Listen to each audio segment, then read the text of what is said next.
A well-regulated militia being necessary to the security of a free state, the right of the people to keep and bear arms shall not be infringed. Welcome to another edition of Bearing Arms, Cam and Company. My name is Cam Edwards. I'm glad you joined us on the program today. It is a very busy day in terms of attacks on our right to keep and bear arms up in Canada, where gun ownership is a privilege and not a right contained in the Constitution. Prime Minister Justin Trudeau and Public Safety Minister Bill Blair have unveiled the details, or at least some of them, in the buyback, quote unquote, the compensated confiscation, that's a much more accurate phrase, of the firearms, some 1,500 models banned by Justin Trudeau last year. Now the details about the quote-unquote buyback have been unveiled, along with the details about how municipalities across Canada can now ban handguns as well. This, of course, is going to put even more pressure on Democrats in the United States to start moving on Joe Biden's gun control agenda. Biden said over the weekend, using the third anniversary of the shootings at Parkland, Florida, to demand that Congress begin work on his gun control legislation. He said, quote, "Over these 3 years, the Parkland families have taught all of us something profound. Time and again, they've shown us how we can turn our grief into purpose, to march, to organize, and build a strong, inclusive, and durable movement for change. The Parkland students and so many other people across the country who have experienced gun violence are carrying forward the history of the American journey. It is a history written by young people in each generation who challenge prevailing dogma to demand a simple truth. We can do better, and we will. This administration," Biden said, "will not wait for the next mass shooting to heed that call. We will take action to end our epidemic of gun violence and make our schools and communities safer. Today, I'm calling on Congress to enact common sense gun law reforms, including requiring background checks on all gun sales, banning quote-unquote assault weapons and high-capacity magazines, and eliminating immunity for gun manufacturers who knowingly put weapons of war on our streets. We owe it to all those we've lost and to all those left behind to grieve, to make a change. The time to act is now." When I saw Biden's statement, obviously I thought a lot about, okay, well, here we go, getting ready for his gun control ban. But I couldn't help but think about the fact that not everybody who lost a loved one in that senseless act of violence 3 years ago last Sunday buys into Biden's gun control agenda. There are family members who spent Sunday mourning and grieving and remembering the good times with the kids that aren't there anymore, who don't believe that Biden's attack on law-abiding gun owners is going to make any of us any safer. And one of those individuals is Ryan Petty, whose daughter Alaina was murdered at Parkland 3 years ago. He took to Twitter on Monday and said, "Mr. President, thank you for remembering the loved ones taken from us 3 years ago. Alaina loved this country and the freedoms it guarantees. Common sense tells us that honoring her life does not require infringement on the rights of law-abiding citizens." He went on to say, "Nothing in the president's proposal will make our schools and communities safer. If the president truly cares about protecting our nation's schools and communities, he'll talk to the Secret Service. The answer is literally standing in front of him." I reached out to Ryan Petty, asked him if he would join me on the program to talk about his reaction to Joe Biden's push for gun control in the name of people like his daughter, Alaina. And this is what he had to say. Hey, Ryan, thanks so much for coming back on the show, sir. It's good talking with you today. Thanks for having me on, Cam. Absolutely. I know this must have been a very painful weekend for you with the anniversary of the shootings there in Florida. And I saw your tweet to Joe Biden. So I want to ask, what was your reaction when you saw that the president was commemorating the deaths there in Parkland, including your daughter, but using this as a springboard to then push his gun control agenda? Not in my name. The first thing that came into my mind, Cam, was not in my name and not in Alaina's name. Look, I know there are families that went through the tragedy along with my family, and they feel differently than I do. But I I know the last thing that Alaina would want us to do right now is to limit the freedoms of law-abiding citizens, law-abiding gun owners in this country in her name. This is antithetical to everything that she believed in and everything she stood for, antithetical to everything I believe and everything I stand for. So my message to President Biden, not in my name. Do you think it was, and I got to tell you, when I saw the president's remarks, you were one of the first people that I thought about, because it seems to me, and you know this, Ryan, not everybody who goes through the hell that you and your family and the families of those who lost loved ones in Parkland, not everybody who goes through that horrific experience comes out of it a gun control advocate. I know survivors and family members who lost loved ones at Sandy Hook who did not embrace a gun ban agenda. I know folks like yourself, Andrew Pollack, who are not on board with the idea that gun control is the answer here. And yet when you look at President Biden's remarks, it's like you all don't exist. I mean, he talks about the parents and the students and the survivors, but he talks about them in terms of their gun control activism, not in terms of you as individuals who may very well have a different opinion when it comes to gun control. Yeah, I think for a lot of politicians, the lens they look at these problems through is one of gun control. The problem is the gun. And I've never believed that the issue was the gun. I didn't believe it before, and I don't believe it now. And Cam, I sat on the commission that spent 2 years investigating this. I still sit on that commission. We're not done making recommendations. But very few of our recommendations have anything to do with gun control. Almost zero have to do with gun control. In fact, we went the opposite direction, and we mandated that teachers be armed in our schools in Florida, because we believe that, and the evidence shows that a good guy with a gun can stop these things from happening. But I don't even want to get to the point where we have to stop them the day of. We can solve these issues through prevention far before we get to the actual day of attack. If we make it to the day of attack, we've already lost. I was presenting yesterday to the Florida Department of Law Enforcement. They're training agents on what's called behavioral threat assessment. It's what the Secret Service uses to protect the president, President Biden himself. They use this methodology, and we can use it to prevent these tragedies from happening. But it has nothing to do with restricting our rights or our freedoms as Americans. As you talk about this, I'm reminded of targeted deterrence, which is, we talk about dealing with violent crime, the rise in homicides that we've seen across this country. Again, for some politicians, the answer is automatically, well, we got to try to ban our way to safety, right? We have to just, make these things illegal to own, and then we'll just arrest everybody who owns them. When criminologists that I've talked to, and a lot of law enforcement officials say, look, that's not the way to do it. We know who these violent offenders are. We need to focus on them. Rather than passing laws that, are going to restrict the rights of legal gun owners who are never going to commit a crime. Let's focus on those that we know are the nexus for these violent acts. And let's deal with those individuals, right, who are, frankly, a fairly small portion of the population in any given city. And that is is certainly a more constitutional way to address violent crime. It sounds like that's what you're talking about here with behavioral threat assessments, that focus on the individuals who actually pose the problem and deal with those individuals, whether it's through the criminal justice system, whether it's through the mental health system, but ensure that there are consequences for those individuals before it gets to this point. And that, to me, I got to tell you, Ryan, again, that seems like a far more effective way, regardless of how you might feel about the constitutional right to keep and bear arms. If you care about stopping these violent acts, what you just described seems like a much better way to do it.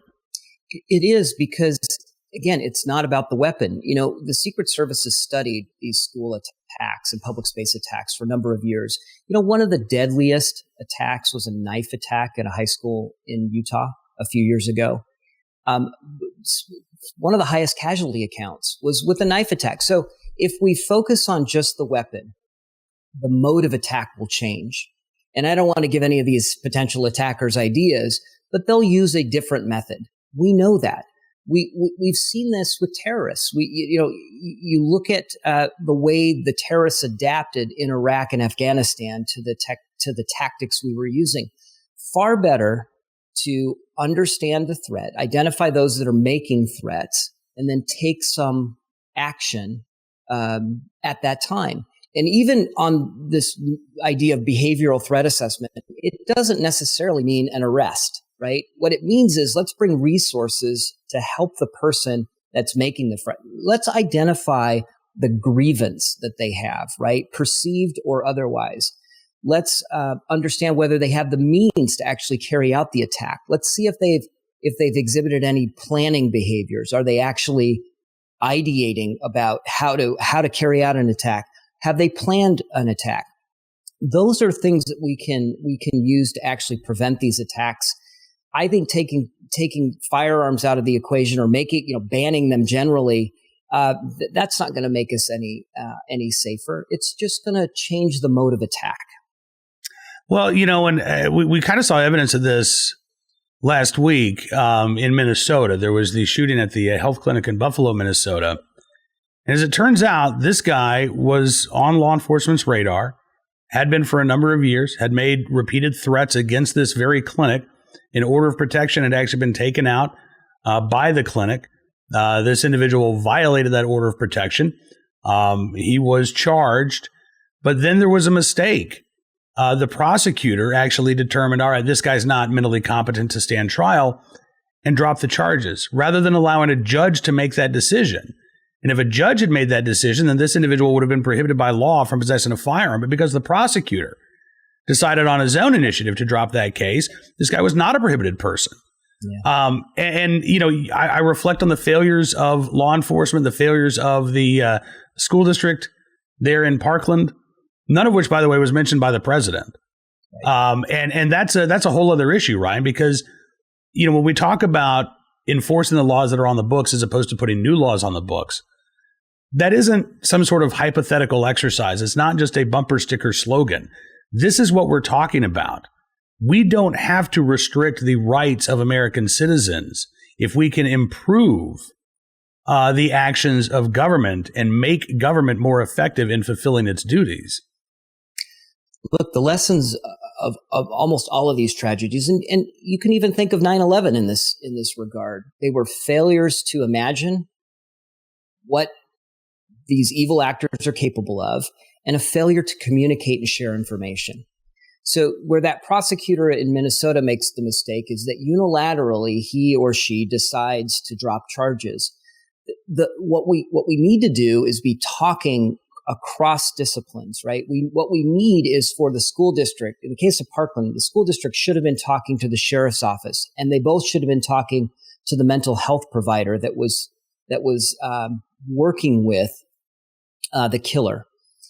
In the case of behavioral threat assessment, it calls for a multidisciplinary team. That means law enforcement, mental health, other factors or members of the community, and even family members.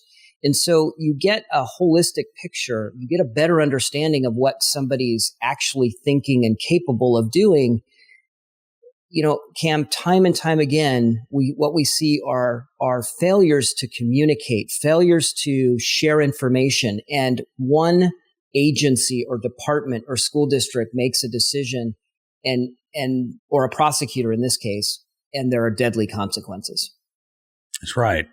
And even if, again, I want folks to understand, even if you don't care about the constitutional right to keep and bear arms, even if that's not even a factor you think it should go away, at the end of the day, unless you're, coming down on the side of, look, it's more important to ban guns than actually put in place policies that are going to prevent these types of attacks, the focus really should be on what works.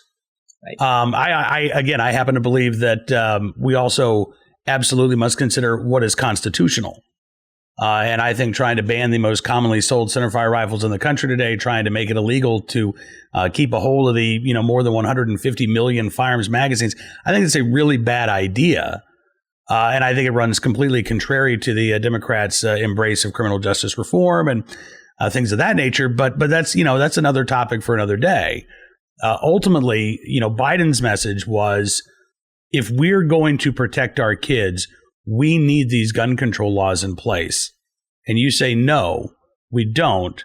We need a more effective system to deal with these threats. Look, the president, the problem I have with the president's proposal is he doesn't even explain how he would do that.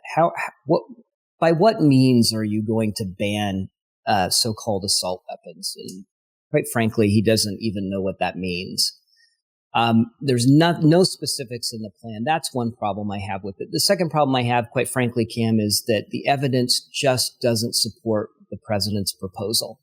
What we found in investigating the Parkland tragedy, and when you look at all of these tragedies across the last 20 or 30 years, the common issues that you see are there were threats made against a school or individuals at a school. People knew about it. Information was available to stop the attack. It was clear what the intended target was and that there was an attack imminent. Information wasn't shared. And because information wasn't shared, action wasn't taken to stop it. It's the most heartbreaking part of what happened to my family and the 16 families in Parkland was the failure by those that were responsible for protecting our loved ones to communicate with each other about the threat that they all understood, but thought they either had a handle on it or couldn't imagine that it would happen there. If the district had shared information with law enforcement, if law enforcement had shared information with the school district, and if either of them had talked to the mental health provider that was treating the killer, they would have seen a pattern of behavior and an escalation along a pathway to violence that was leading to inevitable tragedy. And that's the hardest part of this whole thing, is that this was preventable. And I think most of these are preventable, but it does not require restricting the freedoms that we enjoy as Americans. These freedoms should be protected by our government, not be put at risk. Ryan, I know that you didn't ask for this, and you may very well not want it, but I hope you realize how important your voice is at this moment in time. And are you willing? You're talking to me right now. I know that you've never shied away from speaking out, but are you willing to be a voice in opposition to the president's gun ban plans, or do you want to speak out and be vocal and lend your voice to efforts to try to defeat these measures? Absolutely. And that's what I plan to do. My daughter, look, I've told you this before, Cam, one of our favorite things to do is go to the gun range together. My daughter, Alaina, loved to go shooting with Dad. And she was a supporter of the Second Amendment, just as I am. And yes, I intend to lend my voice and use, and be the voice that my daughter doesn't be the voice my daughter no longer has. Look, I was on the phone with the White House last week. I'm trying to reach across the aisle. I told them we've done some good things since Parkland. We've made some improvements. And one of the things I'm most proud of, is that we have not, this is going to sound a bit incredulous. One of the things I'm most proud of is that we've been able to have at least a conversation and move our legislature forward in the state of Florida, and to some extent at the federal level, on non-gun control issues post-Parkland. I know the big media hype was all around the march the kids made and the calls for gun control, and that got most of the media airtime, but they got almost nothing done. Completely ineffective, right? Other than generating a lot of media attention and getting a lot of people to march down the street. It's all they were able to accomplish. What we did as a group of parents was put forward legislation in the state of Florida and at the national level that actually makes our schools safer. And that's one of the things I'm most proud of. And I will continue to try to be the voice of reason that gun control is not the answer. It's not going to solve it. I sat for 2 years on a commission investigating this tragedy, and there is zero evidence that the president's plan, call it a plan or even call it a plan, a proposal, would have prevented Parkland. 2 years of evidence, which I guarantee is more time than Joe Biden has spent thinking about this issue. I'd even venture a guess, Ryan, that's more time than Beto O'Rourke has been thinking about this issue. And I'm glad that you were able to at least talk to the White House. I just wish that they'd be willing to listen. I'm hopeful that they will be. In fact, I told them, please don't undo the good work that has been done thus far. And at least one individual on the call indicated that they wanted to understand more about my point of view and understand what I thought had been done that had been done well and that needed to be maintained. So I'm optimistic. But again, the lens through which most of these politicians look at these issues is the lens of gun control. And so they only see one solution. So while I may be able to help mitigate this in some regard by communicating, by using my voice as a father of a victim, I can use my public voice to communicate to those in our country to let them know that not all of us believe that gun control is the solution. Not all of us believe that restricting the freedoms that we enjoy as American citizens is the answer to the epidemic of violence we have in our schools. I think there are far more effective solutions, and I'll keep advocating for those. Ryan Petty, I am so glad that you're using your voice. I'm proud to call you my friend. And I cannot thank you enough for coming on the program today. I look forward to continuing this conversation in the very near future, but thank you so much for your time. Thank you, Cam. I truly cannot thank Ryan enough for coming on the program and for using his voice, for speaking out. Again, every one of these tragedies that we see, whether it's Columbine, Sandy Hook, Parkland, there are individuals impacted who do not come out of that with an anti-gun mindset. They do not come out of that intent on banning our way to safety. And yet those voices typically are not heard from. The media doesn't seem as interested. And many of these individuals don't consider themselves to be activists. They want to go about their lives. They don't necessarily want to all of a sudden be the poster child for the Second Amendment. That's not always the case. We have seen Columbine survivors who have run for office, who've actually won elections. In Connecticut, J.T. Lewis, whose younger brother was murdered at Sandy Hook, ran for office. And again, ran on a platform about protecting the Second Amendment, because J.T. Lewis understands that you can't ban your way to safety. I just wish that the media and frankly, these anti-gun politicians were more interested in hearing from folks like Ryan Petty and Andrew Pollack and those others who are out there who know that the best way to make this country a safer place is not by trying to criminalize a constitutionally protected right, but again, by dealing with those individuals who need help and in some cases need consequences. All right, let's turn our attention to today's Armed Citizen story, our good deed of the day, our recidivist report. We'll start there.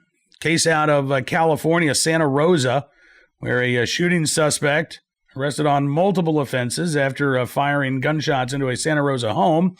Police say Hector Juan Carlos Barragan was with several other people who went to this residence. It was just before 3 o'clock in the morning. He was not allowed into the home because he was intoxicated. He apparently became angry about that. Returned to the home about a half hour later, according to police. Several shots fired into the home, perhaps intended for the people that he had come with, although he had already departed, according to Police Sergeant Christopher Mahurin. At least 2 gunshots or at least two of the bullets found their way to a bathroom of the residence, one shattering a mirror. Police obtained a description of Barragan and the car that he was driving. They were searching for him when a deputy pulled him over a short time later. Authorities did not find a gun with him, but they did search his home because he was on probation. They located hundreds of Xanax pills, some cocaine, 9mm ammunition, as well as a magazine. He was arrested on suspected assault with a deadly weapon, possession of controlled substances, illegal possession of ammunition by a felon, violation of probation, and several other offenses. He remains in custody at the Sonoma County Jail with a bail set at $3,200. By the way, Barragan, just 21 years of age, already a convicted felon, already back on the California streets, and now back behind bars. Our armed citizen story of the day from Cleveland, Ohio, where a 24-year-old able to act in self-defense when he was the victim of a robbery. It happened just before 9 p.m. Last Wednesday in Cleveland at a parking lot of an HP gas station. According to police, a 24-year-old man called 911, told dispatchers that he had shot a man during a robbery and that a second suspect had followed him home. It was actually standing outside of the residence. When police got to the gas station, they found 19-year-old Rufus Harris laying on the parking lot, suffering from multiple gunshot wounds. The second suspect was arrested outside of the intended victim's home. Cleveland police say the incident remains under investigation, but at this point, it looks to be a pretty clear-cut case of self-defense on the part of that 24-year-old. And finally today, our good deed of the day from Atlanta, Georgia, where a police officer, actually in DeKalb County, stopped a man who was getting ready to jump off of a highway overpass. This from Fox 5 in Atlanta. It's an overpass known as Spaghetti Junction. And Officer Amy Cochran was one of the first on scene January the 12th. 43-year-old man had climbed over the edge of the overpass. He was ready to jump. When Officer Cochran arrived, she noticed that something was off. She said he started pointing to his ears, indicating that he was deaf. And I started signing to him, asking if he was okay. Eventually, he climbed off the overpass. He got back into his truck. She said he kept folding his hands in a prayer-like gesture. He went like this, and he told me he wanted to give his life to the Lord. And I said, no, sweetie, your life matters. She says, I have a friend, and every day at lunch he would teach me sign language because he was deaf. And ever since then, I was fascinated with it. The fact that you can have a conversation with your hands.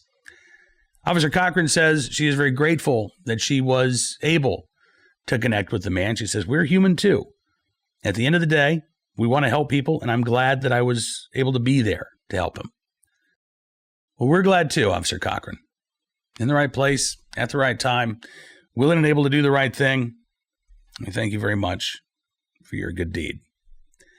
That is going to do it for this edition of Bearing Arms Cam and Company. Coming up tomorrow on the program, we're going to be turning our attention to what's going on up north, where Justin Trudeau now putting more pressure on Democrats here in the United States by announcing details of his compensated confiscation of so-called assault weapons, high-capacity magazines, as well as allowing municipalities across Canada to implement their own bans on handguns as well. We're going to delve into the dirty details on the next edition of Cam and Company.